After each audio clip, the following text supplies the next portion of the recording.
Why, hello there. Welcome back to another tutorial.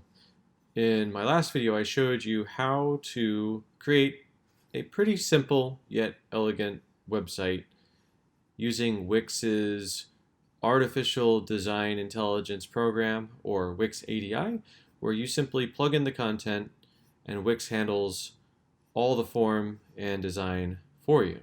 So in this tutorial, I'm going to show you how you can further edit this layout and add additional pages and manage some of the functions. So you'll want to log into Wix and then find your previous website.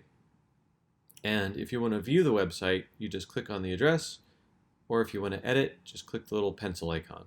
So here's our Wix ADI editor, and as you can see, if you want to edit any section, you just put your mouse over it and it'll highlight it. I don't want this subscribe form, so I'm just going to click the three dots, click delete. Now you might deviate a bit from this tutorial depending on what you want. What I find is that this text and then this text it's just a little too text heavy for me. And so I'm going to see if I can rearrange this section so that it's not just all text. So what I'm going to do is click design, and it's going to recommend a few other options for me. Yours might look different than mine, but essentially in my case, I just don't want it to have text, text, text. I think this is really cool how it has her on the left and the text here and the description, so I'm just going to click that. And just like that, in a matter of seconds, it's rearranged this. So now you can see it's much less text heavy.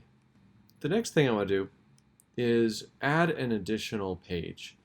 So the way I'm going to do that is I'm going to go up to add and then just click page. And it gives us all these options for the types of pages we can add, and there's even light boxes. What I want is, let's say I want to add a forum for people to discuss the new album.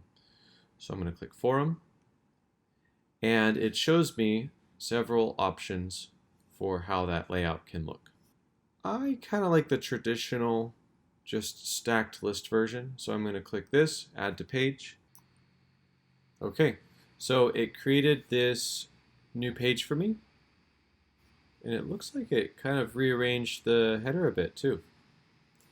So here it is. This is all just one big unit. I can click design, and it'll just basically offer me the other two layout options. Or I can click manage. So here it is. Now I'm not going to get into specifics of this because you may not want a forum on your site. But this is where you would go. It's pretty self-explanatory. Alright, so there's the section. And you'll notice it automatically added the forum to the header here. So I'm just going to click, to get back to my home, I'm just going to click page, go back to home, and there we are. Now I actually don't like this new header layout, so I'm going to click design and see what else exists. I kind of like this one a little better where the logo is on the top. So let's try that out.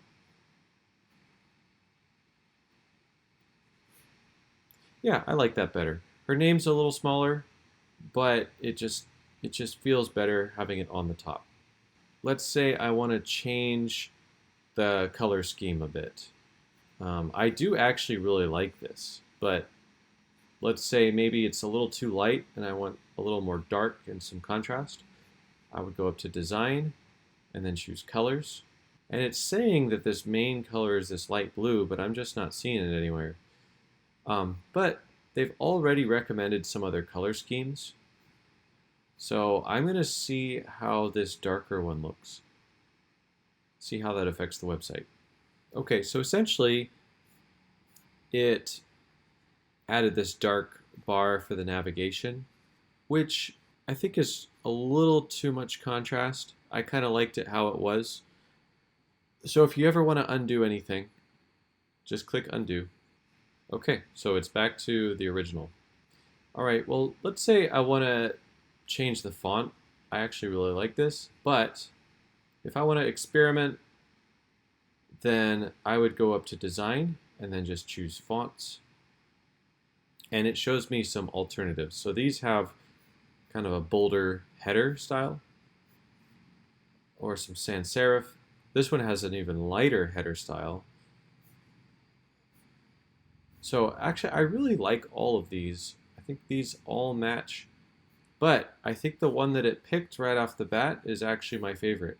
So I'm not even going to bother with any of these. But if I wanted to, I would just click on it and it would change it throughout the site. It actually has automatically saved all of my changes. So if you ever do want to go back, then you can go under Site and Site History. And that will take you back to an older version. I'm going to go ahead and publish, and that will be it. I hope you enjoyed the tutorial.